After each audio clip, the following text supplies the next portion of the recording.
We're gonna have to quit winking at each other. I can't help it. I'm like, huh? Okay, I need to wink less on this episode. What are y'all going to pop her butt for? All right. Are we live now? Yes, we are live now. Yes. Nothing like that. Okay. This is Andrea Yacht. We are preparing for Therapy Thursday, our weekly broadcast on mental health topics. Tony, do you care to do this for us, please?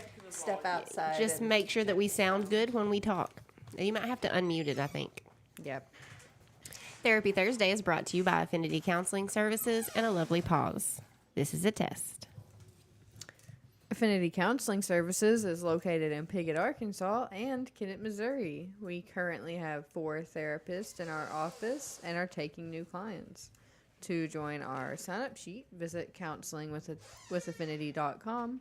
And to find out more, you can call me, Kindred, at 870-324-5122 or 573-840-0440. Thank you. A Lovely Pause is a local nonprofit created to provide community education, awareness, coping skills, and support for those with PTSD and other trauma-related disorders. Subscribers will be receiving some Angry August coloring pages in their emails, and you can sign up to get those at A Lovely Pause, PAUSE.com, or sign up on our Facebook.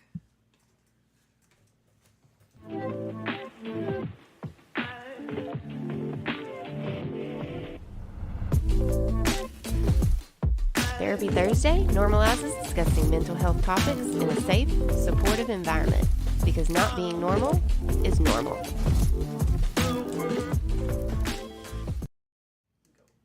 Hey everybody, my name is Andrea Yacht. I am the chairman of the board for A Lovely Pause and the vice president of the board for Affinity Counseling Services.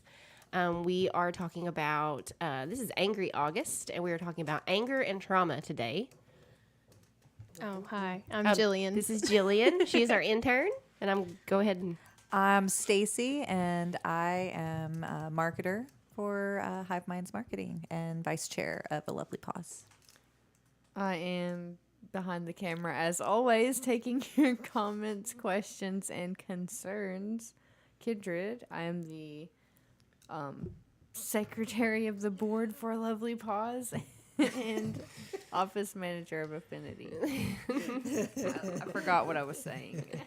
I know, I made a face while you were doing it. I was like, yeah, We're a little, we're a the little all over the secretary. place today because it's different, introductions going different ways, and then I didn't warn Jillian about introducing herself, so yeah, we're here. We're rolling with it.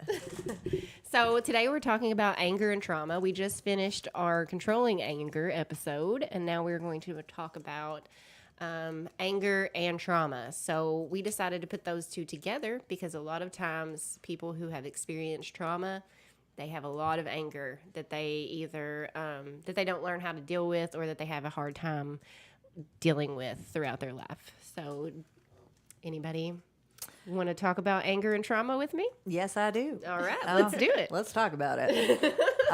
So we've been talking about, we were just kind of talking about this before the episode started. We keep circulating around, like we've touched on trauma a lot in these other episodes. And we also keep discussing about that self-awareness being such an important part of the managing your anger. Yes. And with trauma, a lot of times that self-awareness isn't there because we're in such a, when you have trauma.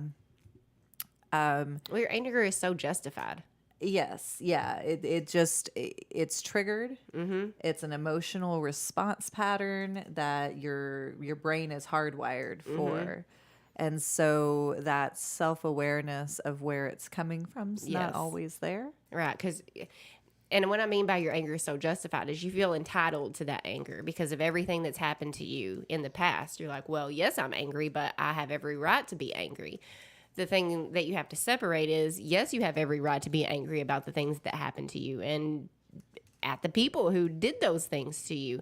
But at the same time, what is that anger doing in your life right now? How is it affecting your life right now? How is it affecting the people in your life right now that have nothing to do with what happened to you before? So you're right. That awareness of a lot of times people are aware of their anger, but they're not aware of where it comes from and how it is affecting everyone in their life. And they might feel entitled to that anger and hold on to that anger. I know my anger, we were talking about this before we started, was some of the only empowerment, some of the first empowerment I remember feeling, because as a small child or in violent situations, being angry at someone for hitting my mom or whatever, like, gave me the power and the confidence or whatever to say something or to try to fix the situation, right? Like it, or to stand up for myself or my mom in that situation. So that anger was some of the first empowerment that I felt, but I carried that with me as empowerment instead of,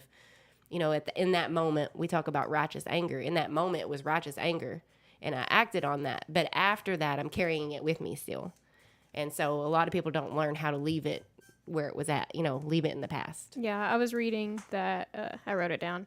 Responses to extreme threats can become stuck. Yes. So you just in that loop of I'm angry.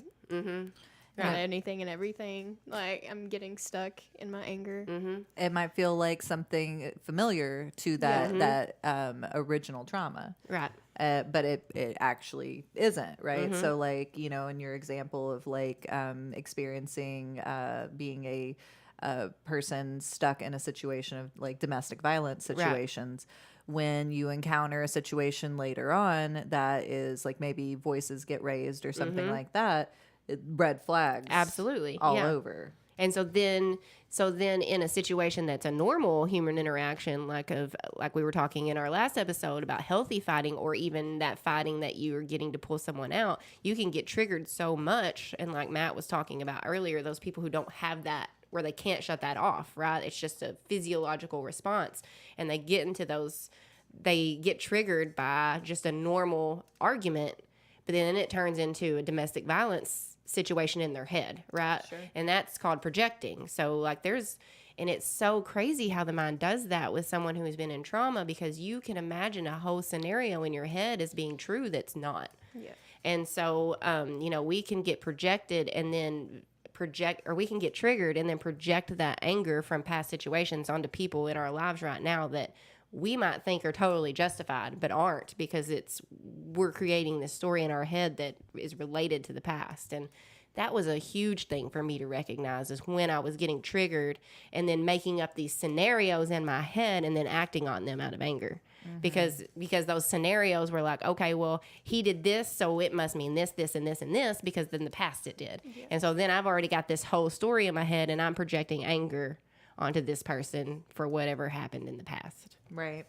Yeah. And so, like, and because you've got this whole reality that might not be real constructed around this emotion. Yes. It's very difficult for a person that is in that engagement with somebody that's got trauma to, like, they might not even know what they're walking into. Right. They have no idea. And they're getting blamed for all these things, and they're like, where did that even come from? Right. And so it's a real thing. And not all projections are that deep. Not all projections are just, they all have a little bit of some story that we create in our mind, right? And they're not always some huge what's going on. But that's why a lot of times, if you're in a relationship with someone who's had a lot of trauma and they get triggered and they get angry, a lot of times you're just like, where is all this coming from? Because it's not from you. It's from things that have happened in the past. Right? Yeah, I've had to learn. Not obviously, but I have not been through near the trauma of anybody. But my husband, I've had to learn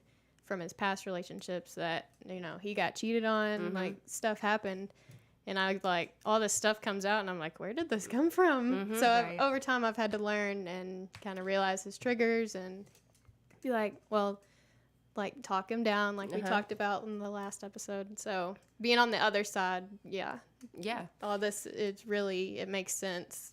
Yeah. And that does put you in a situation of like being the person that is a partner to somebody with trauma. And we kind of talked about this in the last episode too, of you have to be so self-aware about how you're approaching, like, in those situations, which is some serious metacognition stuff going on. Yeah. So, like, it's really wonderful when people can do that. A lot of times I think that it's not something that we're naturally gifted Oh. with the knowledge of how to do, though.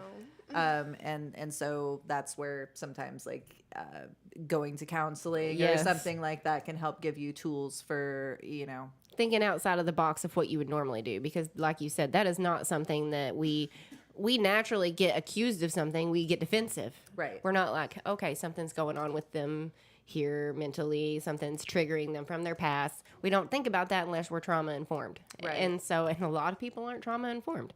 And so, like, like you said, if you get into that situation and you have this person who's just projecting onto you, it's really hard not to want to fight back and to come back and be like, okay, let's see what's really going on here. Right. And that's why, like, we say that even if you haven't had trauma, it's good to go to therapy because it helps you, especially if you have people in your life who do have trauma, and most of us do. Yeah. Yes. Because you know, it can help you learn to have better relationships and communicate and understand the people in your life who do have trauma a lot better. Absolutely. Yep. So another thing about anger and trauma, like I said before, we are very entitled about our anger. We are very empowered with our anger when we have trauma from it. And so those aren't necessarily bad things because, like I said, yes, you are entitled to that anger, but make sure you're putting that anger where it belongs. Sure. And you know, when we learn how to do that, it helps us not to be able to project onto other people, and therapy helps with that. Somatic experiencing helps me a lot. I personally, with complex trauma, talk therapy alone would not help me. Like, you know what I mean? It helped me to a certain point, but I got to a point where I was like, okay, I've gotten all this out. Now what do I do with it? Yeah. Now what do I do with it? And so somatic experiencing, adding that on was just life-changing because that not only helps you process it mentally, but it helps you process it physically. And so you're not, and it's crazy how trauma becomes stuck in our bodies, and how you were talking about how we get stuck in those emotional patterns. Yeah. Those emotions become stuck in our bodies in certain spots. So if you think about it, if you're feeling really angry, where do you feel that in your body? Do you get, like, I get real tight and tense. Yeah. And like, so if you're angry, where do you feel that in your body? And then, and trying to release that when you're angry, when you get overwhelmed like that, and trying to release that, like just rolling your shoulders or whatever, it kind of helps release that anger. And like that, of course, that comes after you get the awareness of even recognizing that you're angry, right? So Right. the talk therapy, the processing definitely helps. You know, you have to get to that point through the processing of it. But then once you get to the point where you're releasing it from your body, it's just that next step. And then I definitely want to talk about EMDR as Yeah, well. that's what I was about you to go ahead say. and talk about that because you've been doing it, and I'd like to Yeah. hear your stuff. So the EMDR is done with traumatized clients. So we bring up their history of, like, there's so much trauma. It's unreal. Like, I get to see this stuff. So we start from a young age, make it all the way up until, like, current. And we work through those traumas. And like you said, anger can get stuck in your body in a certain part. And that's what really brought it up. We ask their emotions, and we're like, where do you feel that? They're like, oh, my shoulders, my chest, my heart. And we're like, notice that. And then we go with the processing. And then they're like, oh my gosh. It's They're insane. like, where's it at? It blew my mind the first time it worked for me. Yeah. It blew my mind to the point that I was like, this is not real. This is fake. It's somewhere. I got to keep digging and find where this went because it's not real. It does seem crazy. It is really crazy. So she was talking about the processing. So they get you to a point, they talk to you about some type of trauma that you've had, or some type of emotion that you're feeling, or some type of mood that you get in. I mean, it could be a variety of things. And then they tell you to hold that feeling. Just be aware of that feeling in the moment. And then they start doing what she said, the processing. So it can be lights going back and forth. It can be their hands doing like this. It can be their fingers doing like this. And you just follow for 30 seconds, right? 30 seconds is about the normal time. Yeah. That you go back and forth with your eyes. And as you're doing that feeling that that awareness of that sensation, or that whatever, that trauma or that emotion that you're feeling, it starts to go away, and because you're focusing on the back and forth. And by the time the back and forth is done, that feeling, if you try to bring it up again, it's either extremely less or completely non-existent. I really love analogies, and there was something you had said when we were talking about your experience with it. So talk therapy is great because it's a lot of times you've got all of these things that have happened in your life, and maybe you haven't thought about them again since years and years ago because you put them back in a box somewhere in the back Right. of your brain, and you're like, I'm just not going to deal with that. I'm not going to think about that. But what we don't deal with doesn't heal, and Right. it's going to come out somewhere else. So with talk therapy, it's great because you actually start to unpack all this stuff in a box. But something we had talked about is it's like all of this crumpled paper that's taking up this big wastebasket because it's all crumpled up and like wadded up and stuff that you're like, okay, I got all this out here now. Now what do I do with it? And EMDR is like taking those pieces of paper, flattening them out, folding them up, and then like putting them back like in a orderly way to where it doesn't take up so much space. It's not like overflowing the basket. Like you process it out, you recognize the experience, but then like the neural pathway part of it that's there, it's like it takes it and Your emotions that are connected with it are not so high, and that's because and I think we've talked about this before on one of our episodes, is that when you have a trauma, it gets stuck in your short-term memory. You may put it down at the bottom of your short-term memory, but it never processes completely over into your long-term memory. It stays there. It continually pops up every single day, right, in some way, shape, or form, or at least regularly. routinely, yeah. And so you've still got that in your short-term memory. And so when you process a trauma, then you would take that from the short-term memory and it goes into the long-term memory. So if you've never healed from that trauma, you've never processed that trauma, it stays in the short-term memory. So what the EMDR does is works like manual REM sleep, basically. Is like it manually takes that trauma and moves it from the short-term memory to the long-term memory. And the reason that REM sleep doesn't do that as well for people with trauma is because people with trauma don't have as much REM sleep as on average. And people with trauma try not to think about that. So even if you're, you need to process something out loud and then process it mentally as well. So you've got to have both, right? And if you're only doing part of it, it's not going all the way. It's not processing all the way. And so that's what EMDR does, is it just it's manually processing that memory and putting it where it belongs. And it is mind-blowing to me. To go along with your analogy, when you're getting rid of that wastebasket and filing those things, you probably feel better about yourself. And we challenge the negative beliefs that are associated with the trauma and like ask them, what would you rather believe? Yes. So that could go along well. Like getting rid of that crumpled up and putting it nicely would be like, I feel better. So Right.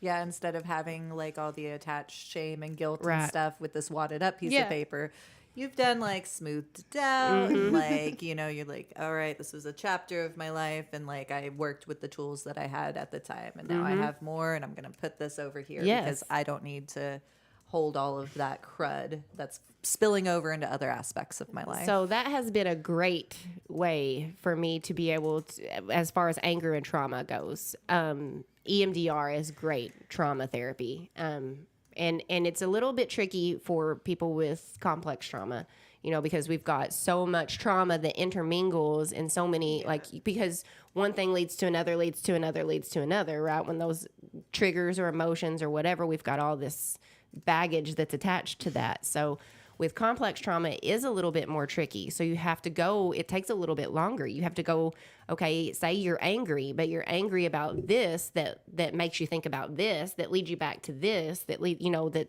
you go all the way back to the root of that trauma. And so it's very amazing to me the way that it works. It just blows my mind. Yeah. It's an interesting point too, is like those core traumas, right? Like, so we were talking about how something might happen today that reminds you of, and it might not even be something, it probably isn't something you're consciously aware of, that it's reminding you of something way back Yes. before. And that's how anger really is. You know, we talk about anger, it's a secondary emotion to pain and shame and, you know, fear. And so when we find those core traumas, it helps us to make sense of all the anger that we've been having. It helps us make sense of it, helps us understand it. And yes, we might have entitlement to that anger, but also it helps us, we need to learn how to take that entitlement and use it for good instead of projecting that anger out on everybody else. And just, you know, because anger is the root of the generational trauma. You know, Yes. if you get that trauma handed down to you, you're angry about it, you just pass it on with that anger. Yeah, so taking your power back, that's another little thought I had on here is like a lot of times when you're out of control with your anger, it's like that person made me mad and it's their fault because blah, blah, blah. Like it's all, you're giving your power to somebody else. Yeah. Like they are in charge of your emotions instead of you getting to be in charge of your emotions. So by doing the hard work that like is becoming aware of where all of this is coming from, you're taking your power back and not giving it to somebody else. Right. Yes. Yeah. You are now owning your anger instead of your anger owning you. Yes. We keep mentioning like good anger and bad anger. I found this constructive and destructive anger, and it kind of breaks it down. Constructive anger can be healing, it's not as strong, can be managed, and can improve situations. And destructive anger can cause harm, it's frequent and strong, it may be uncontrolled, and can have negative consequences. Yes. So there is good anger, there is bad anger. And therapy and EMDR and all that stuff can really help you if you've had trauma be able to learn how to take that anger and use it for betterment of yourself and possibly others. Break those cycles. So I guess if you need help with your anger, you can give us a call here at Affinity Counseling Services. Our Piggott office is 870-324-5122. Our Kennett office is 573-840-0440. And our website is counselingwithaffinity.com. If you are having some issues with your anger right now and would like to do some coloring and calming with some A Lovely Pause freebies, you can sign up at A Lovely Pause, PAUSE.com, or on our Facebook page, and you can get some Angry August coloring sheets sent to your email. And I guess that's it, if everybody's said their piece. Yep. All right, well, thank you very much, and we'll see you a couple weeks for September. Bye. Bye. Bye. Bye.